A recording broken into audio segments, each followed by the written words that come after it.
6 июля 2013 года авиалайнер Boeing 777-200 авиакомпании Asiana Airlines выполнял плановый рейс 214 по маршруту Сеул-Сан-Франциско. На борту лайнера находились 307 человек. Рейс 214 вылетел из Сеула в Сан-Франциско в 8 часов 4 минуты по Гринвичу. Время полета составляло 11 часов. Самолетом управляли два экипажа, основной и сменный. В момент катастрофы самолетом управлял основной экипаж. Непосредственное управление посадкой осуществлял второй пилот, сидевший в кресле командира, а командир занимал кресло второго пилота, осуществляя функции командира-инструктора. В этом качестве это был его первый рейс. Кроме того, в кабине находился второй пилот сменного экипажа. Командир сменного экипажа в это время отдыхал в пассажирском салоне.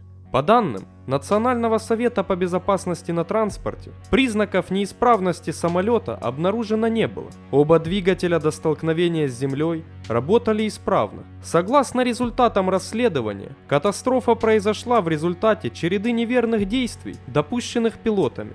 На удалении примерно 24 километров от торца взлетно-посадочной полосы 28-я левая лайнер находился несколько выше глиссады. Экипажу предстояло скорректировать полетную конфигурацию, чтобы выйти на нужную высоту. Однако, когда самолет подошел к отметке в 10 километров от торца взлетно-посадочной полосы, он все еще находился значительно выше глиссады. Пилоты начали менять конфигурацию, чтобы быстро снизиться. В результате примененные ими настройки привели к переходу рукояток управления тяги двигателей в режим холостого хода, а автомат тяги перешел в режим Hold, при котором воздушная скорость не контролируется бортовым компьютером.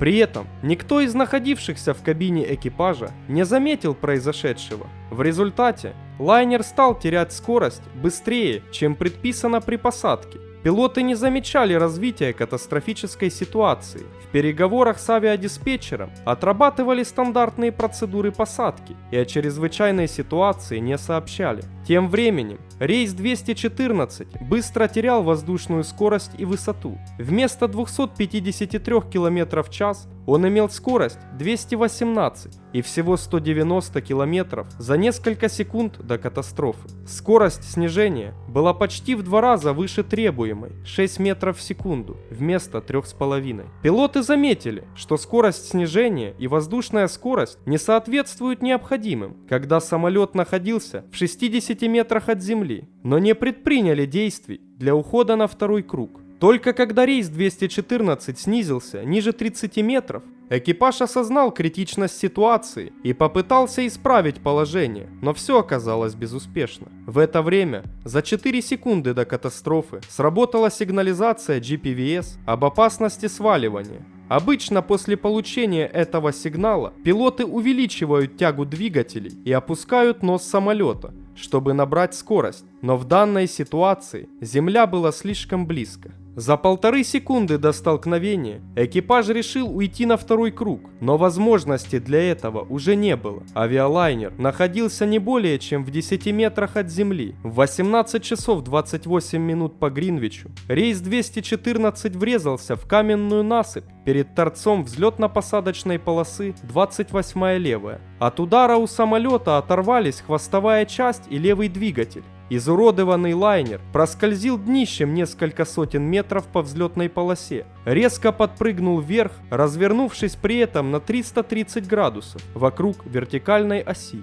Еще раз ударился днищем о землю и остановился. При разрушении фюзеляжа 6 человек выбросило из самолета. 4 бортпроводников, они находились в своих служебных креслах в хвостовой части самолета, и 2 пассажирок, они не были пристегнуты ремнями безопасности. Бортпроводники были госпитализированы с различными травмами, а 2 пассажирки погибли на месте. По мнению Национального совета по безопасности на транспорте, использование ими ремней с высокой долей вероятности позволило бы им выжить. Все секции пассажирских сидений остались в салоне.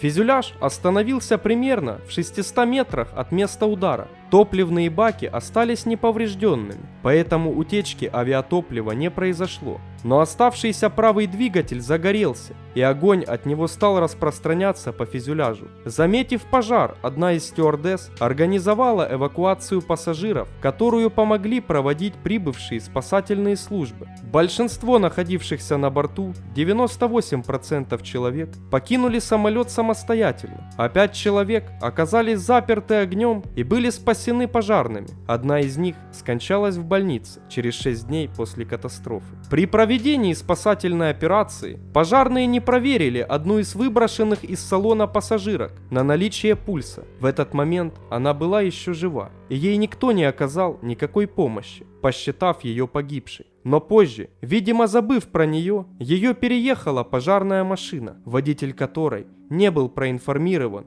и не видел ее. Таким образом, в катастрофе погибли 3 человека. Официальным расследованием причин катастрофы рейса 214 занялся Национальный совет по безопасности на транспорте. Оба бортовых самописца были обнаружены среди обломков и находились в хорошем состоянии. Кроме того, были изучены показания очевидцев, любительские видеосъемки катастрофы, данные переговоров экипажа с диспетчерами, информация с радаров. Вскоре после катастрофы Национальный совет по безопасности частично обнародовал показания пилотов. Командир-инструктор полагал, что при посадке автомат тяги был запрограммирован на поддержание необходимой скорости в 253 км в час. Однако за несколько секунд до столкновения он обнаружил, что автомат тяги выключен. Экипаж попытался увеличить скорость и уйти на второй круг, однако сделать этого не удалось. Опрошенные пассажиры подтвердили, что за секунды до удара шум двигателей увеличился. Кроме того,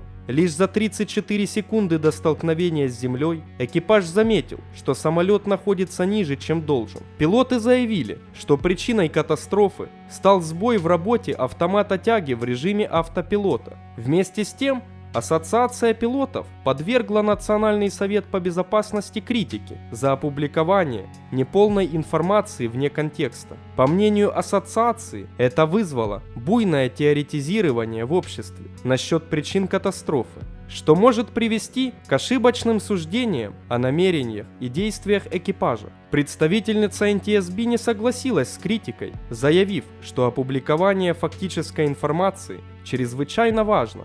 Свое недовольство публичными заявлениями НТСБ выразило также и Министерство транспорта Республики Корея. Окончательный отчет расследования был опубликован 24 июня 2014 года. Согласно отчету, катастрофа произошла из-за недостаточного знания пилотами конструктивных особенностей самолета, что в результате привело к ошибке пилотирования и неправильному заходу на посадку, слишком быстрое снижение при преждевременной потере горизонтальной скорости. В ноябре 2014 года Министерство земли, инфраструктуры и транспорта Республики Корея предписало авиакомпании Asiana Airlines приостановить на 45 дней осуществление регулярных рейсов в Сан-Франциско. Причина временной приостановки – недостаточная организация авиакомпании, подготовки, переподготовки и обучения пилотов, что привело к катастрофе рейса 214. В то же время Международная ассоциация воздушного транспорта направила официальное письмо в правительство Республики Корея, в котором просила не вводить санкции в отношении авиакомпании Asiana Airlines в связи с катастрофой рейса 214. Смотрите также: авария в аэропорту Дубая. 21 сентября 2001 года авиалайнер Ил-86 авиакомпании Аэрофлот совершал рейс 521 по маршруту Москва-Дубай. Но при заходе на посадку экипаж забыл выпустить шасси, но это уже совсем другая история. Друзья, если вы хотите помочь улучшить контент, подпишитесь на канал и поставьте лайк.